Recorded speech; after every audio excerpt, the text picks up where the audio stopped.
जय हिंद दोस्तों। आज हम एक ऐसे बिजनेस के बारे में जानेंगे जो हर घर की जरूरत है, जिसकी डिमांड कभी भी खत्म नहीं होती और जिसे आप गांव से लेकर शहर तक कहीं भी आसानी से शुरू कर सकते हैं। अगर आप कम लागत में एक बड़ा मुनाफा कमाना चाहते हैं तो मेरे साथ बने रहिए, क्योंकि आज हम सरसों तेल बनाने के बिजनेस का पूरा कच्चा चिट्ठा खोलेंगे, मशीन से लेकर असली मुनाफे तक। तो चलिए सीधे मुद्दे की बात करते हैं। इस बिजनेस से हर महीने 70,000 रुपए से भी ज्यादा का नेट प्रॉफिट कमाया जा सकता है। जी हाँ, बिल्कुल सही सुना आपने। अब सवाल ये उठता है कि सरसों तेल जैसी एक आम रोजमर्रा की चीज से इतना तगड़ा मुनाफा आखिर कैसे हो सकता है? तो बस इसी सवाल का जवाब आज हम इस पूरी चर्चा में ढूंढेंगे। तो सबसे पहले ये समझना जरूरी है कि ये बिजनेस का मौका इतना बड़ा और सुनहरा क्यों है। चलिए जरा गहराई में उतरते हैं। देखिए, सरसों का तेल सिर्फ किचन में खाना बनाने वाला तेल नहीं है। ये एक ऐसा प्रोडक्ट है जिसकी जरूरत पूरे साल हर मौसम में बनी रहती है। खाने से लेकर अचार बनाने तक और पारंपरिक दवाइयों से लेकर मालिश तक इसका इस्तेमाल हर जगह है, और यही चीज इसे एक कभी न रुकने वाला बिजनेस बनाती है। अब जरा यहाँ देखिए, इसका इस्तेमाल कितना फैला हुआ है, खाना पकाने और अचार से लेकर आयुर्वेदिक मालिश तक।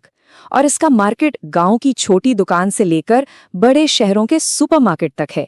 मतलब साफ है, ग्राहक ढूंढने में कोई परेशानी नहीं होगी, चाहे आप थोक में बेचें या सीधा रिटेल में। ठीक है, ये तो समझ आ गया कि मौका बहुत अच्छा है, लेकिन सवाल ये है कि इसे शुरू करने के लिए पैसा और सामान क्या क्या लगेगा। आइए अब शुरुआती लागत और जरूरी चीजों पर एक नजर डालते हैं। इस बिजनेस की जो जान है वो है ये मशीनें।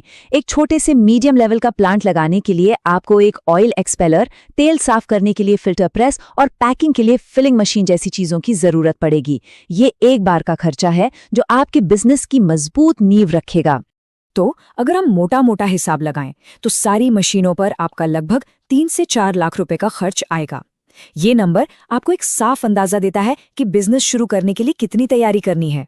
मशीनों के अलावा आपको लगभग 400 से 600 स्क्वायर फीट की जगह और एक कमर्शियल बिजली का कनेक्शन चाहिए होगा। और हाँ, सबसे जरूरी चीज कच्चा माल यानी सरसों। इसमें एक ट्रिक है, अगर आप सरसों सीधे किसानों से खरीदते हैं तो आपकी लागत काफी कम हो जाती है और क्वालिटी पर भी पूरा कंट्रोल रहता है। अच्छा, लागत की बात तो हो गई। अब ये भी देख लेते हैं कि सरसों से तेल बनता कैसे है। आपको बता दूं, ये प्रोसेस सिर्फ 5 आसान से स्टेप्स में पूरा हो जाता है। देखिए कितना सीधा सा प्रोसेस है। सबसे पहले बीजों को अच्छे से साफ किया जाता है, फिर उन्हें हल्का सा भूना जाता है ताकि तेल ज्यादा निकले और खुशबू अच्छी आए।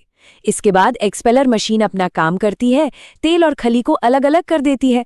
फिर उस तेल को फिल्टर करके एकदम साफ किया जाता है और आखिर में बोतलों में पैक करके बाजार में भेज दिया जाता है। चलिए अब आते हैं इस चर्चा के सबसे मजेदार हिस्से पर, मुनाफे का असली हिसाब किताब। अब हम देखेंगे कि नंबर क्या कहते हैं और पैसा बचता कहां से है। इस स्लाइड में जो बात है वो बहुत दिलचस्प है। वो है 1 लीटर तेल बनाने की लागत। कच्चा माल यानी सरसों और उसकी प्रोसेसिंग पैकिंग का खर्च मिलाकर 1 लीटर तेल तैयार करने में आपका लगभग 205 से 225 रुपए का खर्च आता है। और ये स्लाइड तो पूरी कहानी ही साफ कर देती है। जहां आपको तेल बनाने में 225 रुपए तक लग रहे हैं, वहीं बाजार में वही तेल 240 से 300 रुपए प्रति लीटर तक बिकता है। ये जो बीच का अंतर है, यही आपका सीधा सीधा मुनाफा है। और मजे की बात तो ये है कि मुनाफा सिर्फ तेल से नहीं आता। ये चार्ट हमें साफ साफ दिखाता है कि तेल निकालने के बाद जो खली बचती है वो भी अच्छे दाम पर बिकती है। मतलब ये एक तरह से डबल इनकम का जरिया है। तो सारे खर्च निकालने के बाद अगर एक छोटी यूनिट महीने में सिर्फ 1,000 लीटर तेल भी बनाती और बेचती है तो वो आराम से 70,000 रुपए से ज्यादा का नेट प्रॉफिट कमा सकती है। ये वही आंकड़ा है जिससे हमने अपनी बात शुरू की थी। प्रोडक्ट तैयार है, प्रॉफिट का गणित भी समझ आ गया, लेकिन इसे बेचना कहाँ और कैसे है? चलिए अब सीधे सेल्स और मार्केटिंग की रणनीति पर चलते हैं। बेचने के लिए आपके पास बहुत सारे रास्ते खुले हैं। आप अपने आसपास के किराना स्टोर, होटल, ढाबे वालों को बेच सकते हैं। आप गांव की मंडियों में जा सकते हैं या फिर थोक विक्रेताओं को भी दे सकते हैं। और आज के जमाने में तो व्हाट्सएप बिजनेस के जरिए आप लोकल डिलीवरी भी शुरू कर सकते हैं। बाजार बहुत बड़ा है। अब एक बहुत जरूरी बात, किसी भी बिजनेस को लंबे समय तक और सही तरीके से चलाने के लिए कानूनी तौर पर मजबूत होना पड़ता है। इसके लिए आपको FSSAI का फूड लाइसेंस, GST रजिस्ट्रेशन और MSME में उद्यम रजिस्ट्रेशन करवाना होगा। इससे ना सिर्फ आप कानूनी झंझटों से बचते हैं, बल्कि ग्राहकों का भरोसा भी जीतते हैं। अब मैं आपको कुछ ऐसी प्रो टिप्स बताता हूँ जो आपको इस बिजनेस में दूसरों से एक कदम आगे रखेंगी और आपका मुनाफा भी बढ़ाएंगी। पहली और सबसे जरूरी टिप है, बिचौलियों को बीच से हटाइए, सरसों सीधे किसानों से खरीदिए। इससे आपको कच्चा माल सबसे अच्छी कीमत पर मिलेगा, जिससे आपका प्रॉफिट मार्जिन सीधा सीधा बढ़ जाएगा। दूसरी टिप है मार्केटिंग की। अपने तेल को कोल्ड प्रेस या कच्ची घानी के नाम से बेचिए। इसका मतलब है कि तेल बिना किसी केमिकल के और कम तापमान पर निकाला गया है।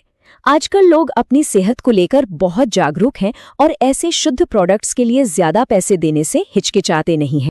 और तीसरी टिप, जिसकी बात हमने पहले भी की है, खली को कभी भी बेकार मत समझिए। ये पशुओं के चारे और खाद बनाने वालों के लिए एक बहुत कीमती चीज है।